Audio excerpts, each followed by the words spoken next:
아가서 강의 오늘 11번째 시간입니다. 오늘은 사랑은 용서하는 것입니다. 라는 제목입니다. 사랑은 용서하는 것입니다. 제가 어릴 때 우리 집을 홀랑 태워버릴 뻔한 적이 있었어요. 초등학교 한 2학년 때쯤일까? 겨울이 깊어가는 저녁에 형과 함께 솜니부를 뒤집어 쓰고 장난을 치고 놀고 있었습니다. 그러다가 눈에 재미있는 장난감이 탁 들어왔어요. 거의 다 쓰고 몇 겹이 안 남아있는 성냥통을 발견한 거예요. 둘은 그냥 신이 나가지고 그 성냥통을 갖다가 형이 성냥 계피 하나를 꺼내가지고 옆구리다가 푹 껐어요. 불꽃이 확 일어났습니다. 그리고 들고 있으니까 싹 타면서 꼭 그 성냥 계피가 사람 모양처럼 그렇게 싹 하면서 수그러드는 거예요. 얼마나 재밌든지. 또 꺼내가지고 푹 확 사그러지고 또 꺼내가지고 푹 싹 사그러지고 그러다가 그 성냥통에 성냥개피를 다 태웠어요. 그걸로 갈증이 해소가 안 된 우리가 또 옆을 보니까 이번에는 뜯지도 않은 성냥통이 있는 거예요. 둘은 또 눈을 마주치고서 그 성냥통을 갖다가 뚜껑을 열고서 형이 먼저 하나 빡빡하게 꽂혀있는 성냥통에서 꺼내가지고 푹 들고 있는데 이번엔 나도 해보고 싶더라고요. 그래서 그걸 뽑아가지고 푹 불이 푹 나는 거예요. 그런데 그 어릴 때 그 손에서 팍 하고 불꽃이 올라오니까 그 어린 마음에 깜짝 놀라가지고 그 불붙은 성냥을 그냥 던져버린 거예요. 그런데 하필이면 그게 어디로 들어갔을까요? 빨간 머리로 빡빡하게 차있던 그 새 성냥통 위로 그 불붙은 성냥이 탁 떨어진 겁니다. 순간 굉음을 내면서 성냥통이 폭발을 해버렸어요. 마치 폭죽이 터지듯 막 하고 터지면서 천장 위로 온통 불꽃이 올라가 버렸습니다. 천장에서 벌써 천장이 다 타가지고 그 솜잎으로 막 떨어지는 겁니다. 놀란 우리들은 솜잎에서 뛰쳐나가가지고 막 밖으로 뛰어나오는데 그 순간 부엌에서 음식을 하고 있던 어머니가 뛰어들으셨어요. 우리 어머니는 소학교밖에 나오지 못하셨는데 언제 소방훈련을 배우셨는지 솜잎으로 그 불꽃이 팍 솟아오르는 성냥통을 덮었어요. 아멘입니까? 그리고서는 물 젖은 수건을 갖다가 휘둘러 가지고 천장에 붙어있는 불을 다 끄셨어요. 순식간에 일어난 일이었어요. 순식간에. 우리 형제는 팬티만 입고 어머니 앞에서 화재 브리핑을 받고 있었는데 생각보다 화재의 흔적이 참혹했습니다. 자식들 얼어 죽을까봐 막 새 솜을 틀어가지고 만들어 놓은 그 솜잎에 내 머리보다 더 큰 구멍이 뻥 하고 났어요. 천장은 대들보가 훤하게 다 보일 만큼 다 타버렸어요. 어머니의 그 신속한 출동이 아니었다면 아마 집이 홀라당 다 타버렸을 겁니다. 어쩌면 우리 형제들도 통구이가 되지 않았을까. 그 엄청난 일을 겪으시고도 우리 어머니는 경찰에 우리를 신고하지 않았어요. 새들어 사는 집을 태웠으면 어쩔 뻔했냐고 고문하지도 않았습니다. 네놈들이 행한 일 내가 잊지 않겠노라고 외상장부에 적어놓지도 않으셨어요. 대신 어리 빠져가지고 어떨 줄 모르고 있는 우리를 품고서는 얼마나 놀랬느냐고 우리를 다독여 주셨어요. 그 이후로는 한 번도 그 얘기를 입 밖에 꺼내지 않으셨어요. 그냥 잊어주셨어요. 용서해 주신 것이죠. 완전히 용서해 주신 거예요. 어머니의 그 사랑과 용서가 없었다면 그 뒤로도 수없이 말질을 저지르고 있는 우리 형제들은 아마도 집에서 쫓겨났거나 혹은 살아남지 못했을 겁니다. 남의 집에 새들어 살면서 온갖 말썽을 피웠던 자식들을 품에 안고서 어머니는 그렇게 얼마나 피눈물을 흘리셨을까요? 가슴을 졸이고 전전긍긍하며. 그럼에도 불구하고 어머니는 우리를 품고 또 품어주었어요. 자식들은 그렇게 부모의 용서를 먹고 자라는 거예요. 자식들은 그렇게 부모의 피눈물을 먹고 성장하는 거예요. 혼인잔치가 열리던 날 신랑이 들어올 때까지 등불을 켜놓고 기다려야 되는데 기다리지 못한 신부가 깜빡 잠이 들었어요. 신랑이 친구들과 혼인잔치를 즐기는 동안을 기다리지 못한 것이지요. 잔치를 끝낸 신랑이 신방으로 들어오다가 문이 잠겨있는 것을 보았습니다. 그리고는 밤이슬을 맞으면서 계속 문을 두드립니다. 계시록 3장 20절의 말씀처럼 내가 문 밖에 서서 두드리노니 누구든지 내 음성을 듣고 문을 열면 내가 그에게로 들어가 그와 더불어 먹으리라. 그리고 그는 나와 더불어 먹으리라. 신랑이 이렇게 문을 두드리며 외쳤지만 끝내 신부는 신랑의 소리를 듣지 못했습니다. 그러다가 잠결에 신랑의 소리가 들리는 것 같아가지고 깜짝 놀라서 신부가 눈을 떴습니다. 얼른 문을 열고 뛰어나가봤지만 신랑은 이미 어디론가 가버렸습니다. 놀란 신부는 거리로 뛰어나가 신랑을 찾아 헤맵니다. 여기저기 온 성을 돌아다니면서 순찰꾼들에게 붙잡혀 도리어 조롱을 당하지요. 급기야는 신부의 예복이 벗겨져 가지고 창피한 일을 당합니다. 그렇게 신부의 모습이 끝나가는가 싶었는데 다행히도 신부는 그대로 좌절하지 않았어요. 그리고는 자신이 찾아 헤매는 신랑이 어떤 사람인지를 세상에 외치기 시작했어요. 그게 우리가 지난주에 읽었던 5장 10절부터 16절까지 말씀이에요. 4장에서 신랑이 신부의 아름다움을 노래했죠. 그 노래의 대꾸로 5장 10절부터 신부가 신랑의 아름다움을 노래하고 있는 거예요. 계시록 1장에 나와 있는 예수님의 모습 같은 그런 모습으로 설명하고 있는 거예요. 10절, 5장 10절 다시 한번 봅니다. 내 사랑하는 자는 희고 붉고 많은 사람 가운데서 뛰어나구나. 사람들에게 지금 신부가 신랑을 찾으면서 돌아다니다가 사람들에게 자기 신랑을 소개하는데 그 첫 마디가 뭐라고요? 내 사랑하는 자는 희고도 붉고 많은 사람 가운데서 뛰어나구나. 요 희다라는 말은 순결하다 이런 뜻이에요. 붉다라는 말은 둠이라는 단어에서 나온 말인데, 둠이라는 단어, 에돔 할 때 이 야곱의 형제인 에서가 에돔이잖아요. 붉다 이런 뜻 아닙니까? 그 에돔이라는 단어가 둠이라는 말에서 왔단 말이죠. 그 둠이라는 말이 뭐냐면 피라는 말이에요. 피. 그러니까 요 아둠이라고 지금 오늘 이 붉다라고 표현된 이 아둠은 곧 피로 붉어진 거예요. 피처럼 붉은 거예요. 그러니까 지금 신부가 신랑을 향해서 뭐라고 말하고 있습니까? 내 신랑은 순결한 피를 가지고 있다. 이런 뜻이에요. 내 신랑은 뭐를 가지고 있다? 순결한 피. 여러분, 세상에 순결한 피가 어디 있습니까? 누가 순결한 피를 가지고 있습니까? 오직 예수 그리스도밖에 순결한 피를 가지고 있는 분이 없습니다. 인간의 생육 방식으로 아담 이후에 태어난 모든 인생들은 다 더러운 피를 가지고 있어요. 다 죄에 오염된 피를 가지고 있습니다. 다 지저분한 피를 가지고 있습니다. 하나님은 아담 이후로 오는 모든 오염되고 더러운 피에 이 더럽혀진 그 피로 태어나는 인생들을 구원하시기 위해서 이 땅에 순결한 피를 보내셔요. 그분이 누구시라고요? 그분이 예수시라고요.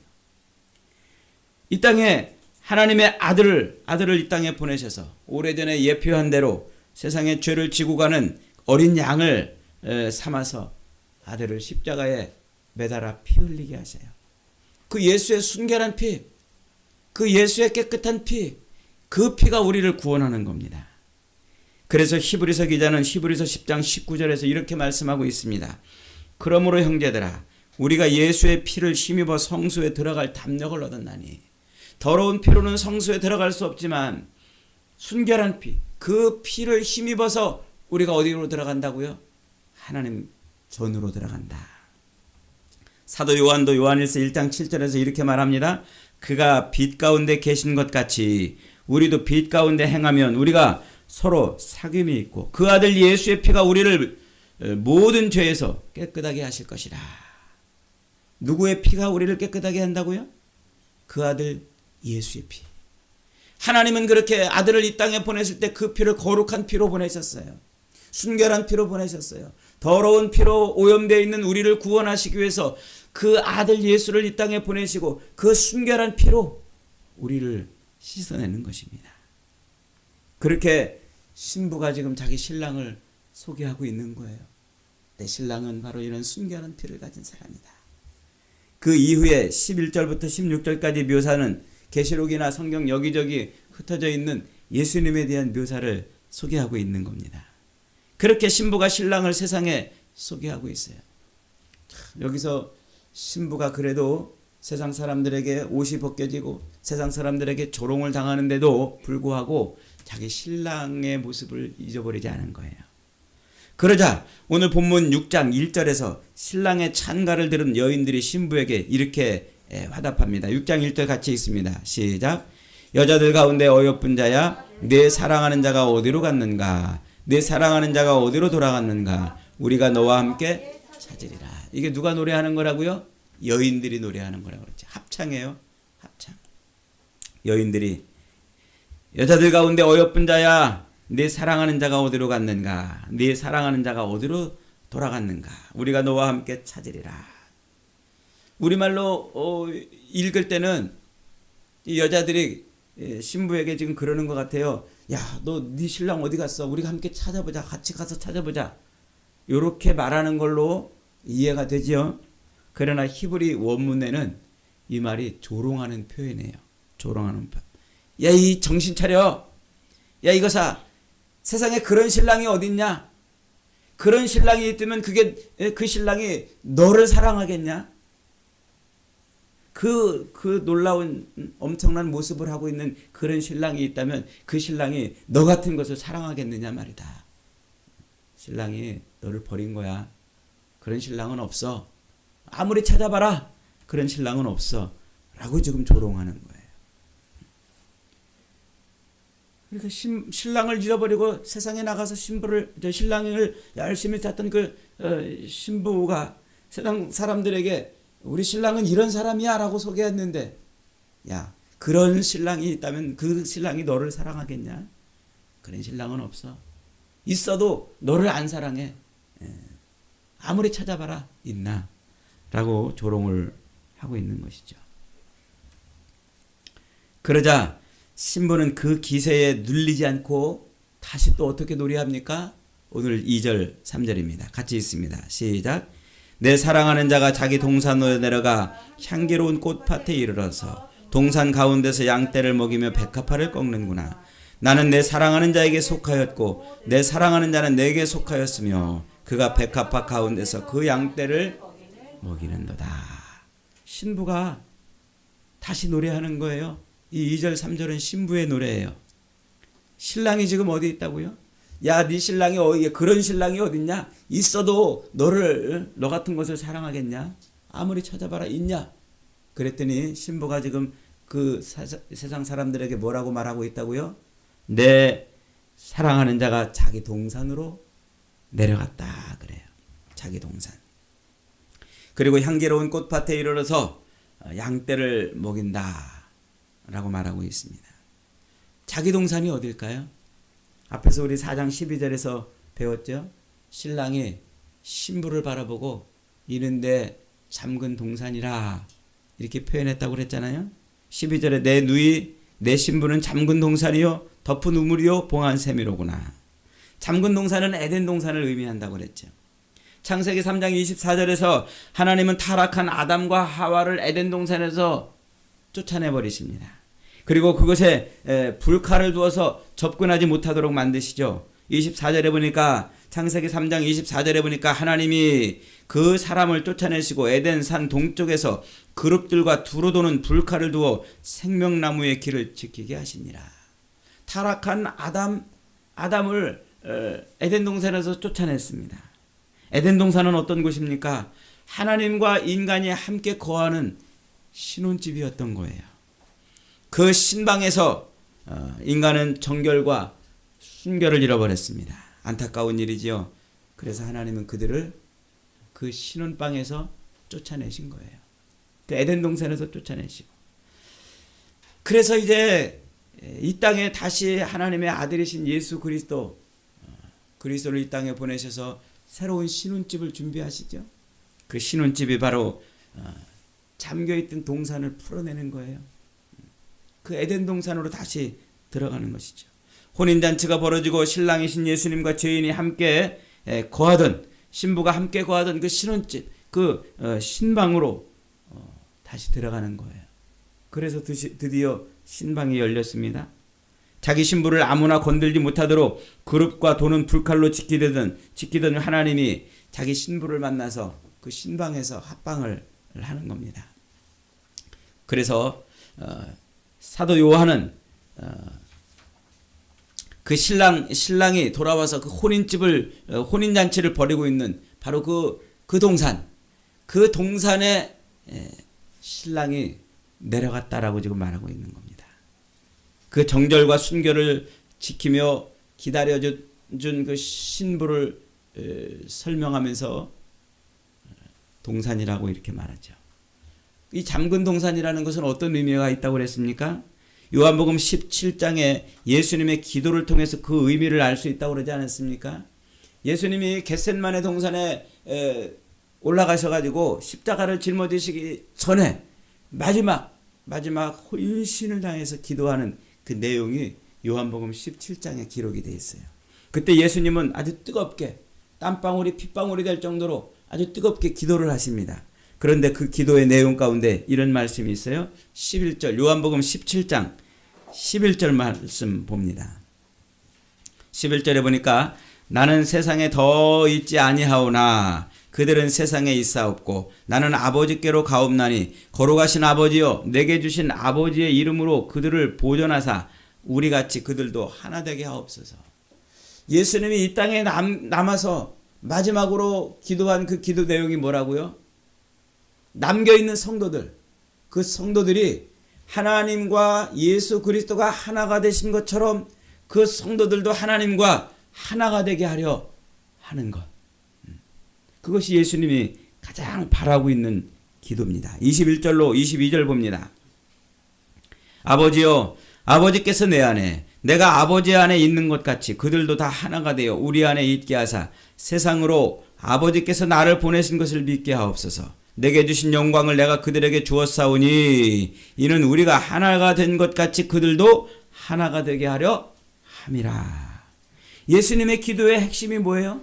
하나님과 예수님이 하나가 된 것처럼 성도들도 하나님과 하나가 되게 하는 것. 그것이 예수님이 바라고 소망하는 기도였던 겁니다. 그것을 위해서 하나님과 우리가 하나가 되게 하기 위해서 예수님이 십자가를 짊어지신 거란 말이죠. 그렇게 하나가 되게 하시는 이유가 뭘까요? 23절 한 번 더 읽습니다.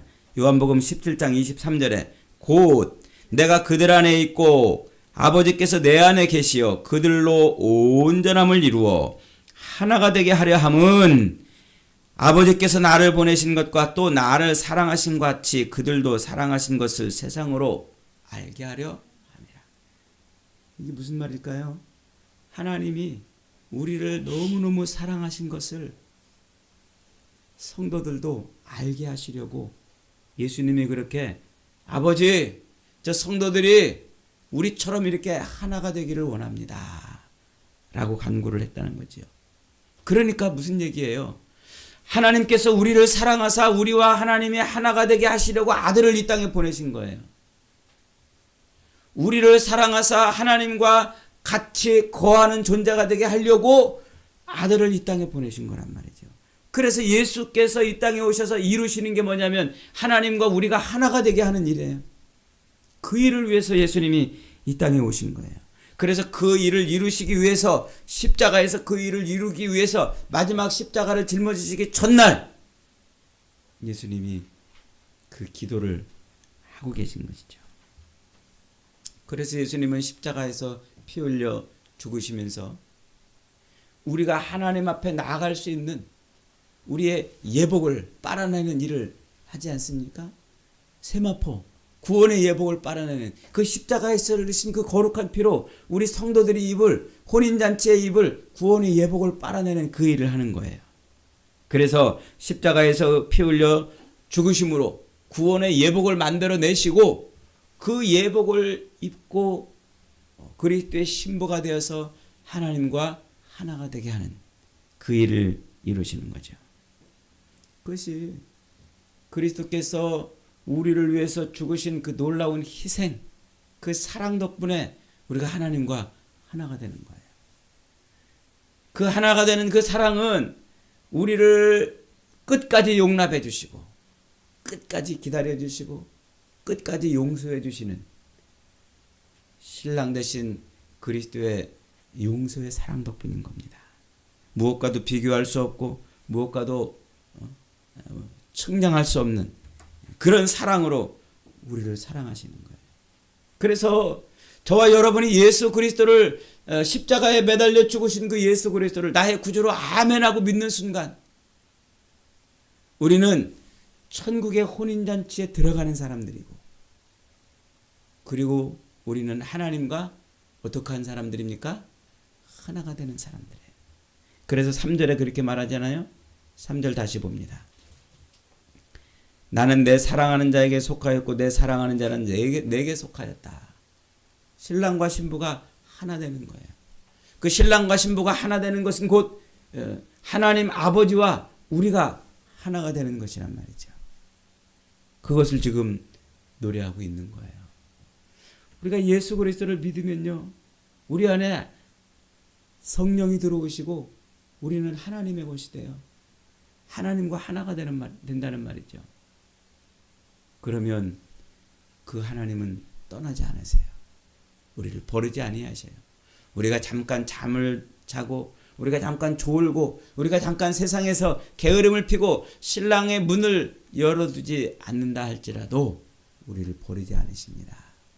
우리 주님은 저와 여러분을 버리지 않은 줄 믿으시기 바랍니다. 오늘 말씀은 바로 그 사랑을 노래하고 있는 거예요. 신부가 신랑을 잃어버렸다가 정신을 차리고 다시 버린 신랑이 어디 간 겁니까? 자기 동산 향기로운 꽃밭에 갔다는 거예요. 신랑을 잃어버리고 세상을 헤매고 있던 신부를 버리지 않고 신부와 하나 되고 있는 거예요. 신부는 신랑을 기다리지 못하고 잠에 빠져 있는데 어느새 신랑은 신부와 하나됨을 이루는 자기 할 일을 하고 있었던 것이죠. 사도 요한은 요한일서 4장 9절에서 이렇게 말합니다. 하나님의 사랑이 우리에게 이렇게 나타난 바 되었으니 하나님이 자기의 독생자를 세상에 보내심은 그로 말미암아 우리를 살리려 하심이라. 15절에 누구든지 예수를 하나님의 아들이라 시인하면 하나님이 그의 안에 거하시고 하나님도 그 안에 거하시느니라. 하나님이 우리를 사랑하시는 사랑을 우리가 알고 믿었노니 하나님은 사랑이시라. 사랑 안에 거하는 자는 하나님 안에 거하고 하나님도 그 안에 거하시느니라. 신랑을 잃어버린 줄 알았더니 어느 틈엔가 신랑이 자기 신부와 뭐하고 있었던 거예요? 하나됨의 그 일을 이루고 있었던 것이죠. 신방을 열지 않고 졸며 잠잔 신부를 신랑이 버리지 않았던 겁니다. 용서한 거죠. 품어준 거예요. 그리고 사랑으로 끌어안고 피눈물로 품어주셨던 겁니다. 목자가 자기 양떼를 돌보고 먹이듯 신랑이 신부를 그렇게 먹이는 거예요. 그래서 다윗도 그런 놀라운 하나님의 사랑을 시편 23편에서 그렇게 고백하지 않습니까? 여호와는 나의 목자시니 내가 부족함이 없으리로다. 그가 나를 푸른 풀밭에 누이시며 쉴 만한 물가로 인도하시는도다. 내 영혼을 소생시키시고 자기 이름을 위하여 의의 길로 인도하시는도다. 맹수들로부터 자기 목숨까지도 위협을 받는 그런 살벌한 환경에서 목자는 자기 양떼를 안전하게 지키려고 몸부림을 쳤던 것처럼 신랑 되신 우리 주님이 이 정글 같은 세상에 살고 있는 우리 성도들을, 그리스도의 신부인 우리들을 어떻게 하신다는 거예요? 품어주고 또 품어주고 지켜주고 지켜준다는 거예요. 여러분 눈에 이런 목자가 보이십니까? 여러분 눈에 우리를 품어주시고 지켜주시는 목자 되신 우리 구주, 우리의 신랑이 보이시냔 말입니다. 이걸 볼 수 있는 게 믿음이에요. 이걸 볼 수 있는 게. 그래서 우리의 눈은 세상 사람들이 볼 수 없는 것을 보는 독특한 믿음의 눈을 가졌어요. 우리 옆에 분 한번 눈 쳐다보세요. 그런 눈인가? 세상 것에 번뜩번뜩하고 돈에 번뜩번뜩한 눈인가? 아니면 신랑 대신 예수님을 바라보고 있는 눈인가? 그렇게 신부를 품고 신랑이 자기 동산에서 뭘 합니까? 자기 동산에서 내 사랑하는 자가 자기 동산으로 내려가 향기로운 꽃밭에 이르러서 동산 가운데서 양떼를 먹이며 백합화를 꺾는구나. 뭘 먹인다고요? 양떼를 먹인다. 목자가 양떼를 먹이듯 예수님이 자기 신부를 먹이고 있는 거예요. 예수님이. 요한복음 10장 9절에서 예수님이 이렇게 말씀하셨어요. 내가 문이니 누구든지 나로 말미암아 들어가면 구원을 받고 또 들어가며 나오며 꼴을 얻으리라. 목자 대신 예수님이 자기 양떼를 꼴로 먹이는 거예요. 꼴로. 구원의 꼴을 먹이시는 거죠. 신랑 대신 예수님이 우리와 함께 이 세상에서 함께 하시면서 우리를 그냥 내버려 두지 않고 우리에게 뭐를 주셔요? 구원의 꼴을 주십니다. 여러분, 우리 인생을 구원하는 구원의 꼴이 무엇일까요? 그것이 바로 말씀이에요. 하나님의 말씀. 그게 우리 인생의 구원의 꼴인 겁니다. 신랑을 찾고 있는 신부들이 먹어야 될 꼴은 바로 하나님의 말씀인 성경인 줄 믿으시기 바랍니다. 여러분, 우리가 예수를 믿고 신랑 되신 예수님을 기다리는 이 땅을 살면서 매일같이 신랑을 찾지만은 때로 보이지 않을 때가 있어요. 신랑이 어디 갔는지 찾지 못할 때가 있습니다. 그때 우리로 하여금 신랑을 분명하게 볼 수 있도록 우리를 먹이고 우리를 살리고 우리를 새롭게 하는 우리의 구원의 꼴이 뭡니까? 그게 하나님의 말씀이란 말이에요. 성경 말씀을 읽으면 우리 곁에서 우리를 붙들어 주시고 지켜주시는 우리 신랑 대신 주님이 보인단 말이에요. 성경 말씀을 우리가 붙들고 그 꼴을 먹고 있으면 지금도 우리를 품고 계시는 우리 신랑이 우리 눈에 보이게 된다는 것입니다. 그래서 신랑은 이 땅에 재림으로 다시 오실 때까지 신랑 되신 주님은 우리에게 그렇게 계속 구원의 꼴을 주시는 거예요. 계속 말씀의 꼴을 주시는 겁니다. 그래서 우리는 이 말씀을 붙들고 살아야 돼요. 여러분, 그리스도의 신부이십니까? 다시 오실 신랑 되신 주님을 기다리는 그리스도의 신부이십니까? 말씀을 내려놓지 마세요. 성경을 내동댕이 치지 마세요. 이게 구원의 꼴입니다. 신랑을 볼 수 있게 해주는 우리의 생명의 양식인 거예요. 이 말씀을 붙들지 않고 말씀을 먹지 않고 어떻게 우리가 신랑을 구별해내며 이 성경을 읽지 않고 세상의 수많은 사람들 중에 그 수많은 것들 중에 어떻게 저것이 내 신랑이라고 구분해낼 수 있겠단 말이에요. 성경 말씀이 신랑을 구분할 수 있는 우리의 꼴이 되는 거예요. 그래서 예수님이 요한복음 5장 39절에서 그렇게 말씀하잖아요. 너희가 성경에서 영생을 얻는 줄 알고 성경을 상고하거니와 이 성경이 곧 내게 대하여 증거하는 것이니라. 성경이 누구에 대해 증거한다고요? 신랑 되신 예수 그리스도. 그러니까 성경을 읽어야 신랑을 볼 수 있는 거예요. 주님이 다시 오실 것을 예언하고 있는 마지막 성경인 요한계시록 1장 3절에서 그래서 이렇게 말씀하고 있는 거예요. 요한계시록 1장 3절에 보니까 이 예언의 말씀을 읽는 자와 듣는 자들과 지키는 자들이 복이 있나니 때가 가까움이라. 예수님이 재림할 때가 가까웠기 때문에 이 예언의 말씀을 읽는 자와 듣는 자들과 그것을 지키는 자들이 복이 있다. 여러분, 신랑 되신 예수님께서는 우리의 영적인 건강을 위해서, 우리의 소망과 승리의 삶을 위해서 우리에게 꼴을 주신 줄 믿으시기 바랍니다. 그래서 우리는 이 성경을 붙들고 있어야 돼요. 우리는 그래서 마땅히 성경을 읽어야 합니다. 이 책이, 이 성경이 우리가 고백하는 그대로 하나님의 말씀이라면, 신랑 되신 예수 그리스도를 보게 하는 것이라면 우리는 이것을 통해서만 구원을 얻는 거예요. 이것을 통해서만 신랑을 발견하고 신랑을 만날 수 있는 것입니다. 여러분, 우리가 주님을 기다리는 동안, 이 땅을 사는 동안 우리는 때로 기쁨도 있지만 슬픔도 있어요. 행복도 있지만 고난도 있어요. 평안도 있지만 고통도 있어요. 이 인생의 짐을 지고 짊어지고 허덕거리며 살 수밖에 없는 이 세상, 이 세상에 나가서 신랑을 찾으려고 아무리 돌아다녀도 우리는 자칫하면 세상의 순찰꾼들에게 붙잡혀가지고 옷이 벗겨지는 수모를 당할 수도 있어요.